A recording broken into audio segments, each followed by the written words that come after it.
Nagawa sa'yo yun ni Geneva? Nagulat nga rin ako, Bes eh. Di ba hindi naman yun ang first impression natin sa kanya? Baka iba lang talaga siya pagdating sa trabaho. Mas stricto. Matalas magsalita.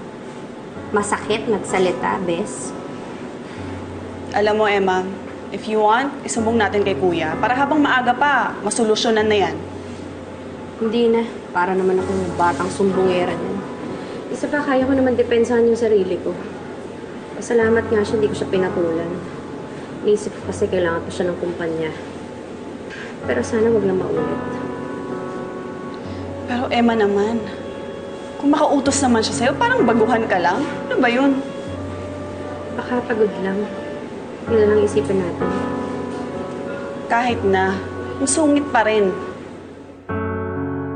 Grabe ka! Sinunggitan mo talaga si Emma? Hindi ko na talaga napigil yung sarili ko eh. Alam mo ba kung anong naiisip ko kanina habang tinatarayan ko yung Emma na yan? Yung nakita ko na hinalikan siya ni Angelo. So in short, sinusungitan mo siya dahil nagsiselos ka at hindi dahil palpak ang trabaho niya, ganon? Ano pa nga ba? Alam mo, totoo lang, wala naman kasing mali doon sa trabaho ni Emma. Okay naman yung trabaho niya. Kaya lang talagang gusto ko lang talaga siyang pahirapan. Kaya lang, iba talaga yung kapit niya. Ang lakas ng kapit niya kay Angelo. At sa tingin mo, ha, makukuha mo si Angelo dyan sa pinagagawa mo? If I know, baka yan pa ang rason para umatra siya sa usapan ninyo eh. What are you talking about? What do you mean? Hindi ba't ikaw na rin nagsabi na abot langit ang pagmamahal niya para kay Emma? Eh baka pag malaman niya pinagagawa mo, eh lalong umatra siya sa partnership niya. Kung ganon, alam ko na kung anong dapat kong gawin.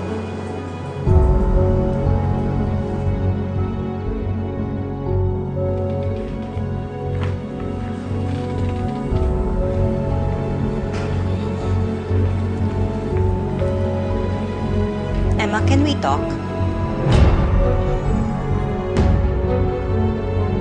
What can I do for you in Geneva? I just want to apologize sa ginawa ko kanina. Nagkakaproblema lang kasi yung negosyo ko sa Japan, kaya medyo mainit yung ulo ko. Pero mali na ibinintun ko sa'yo yung init ng ulo ko. And I'm really sorry for that, Emma. It's okay.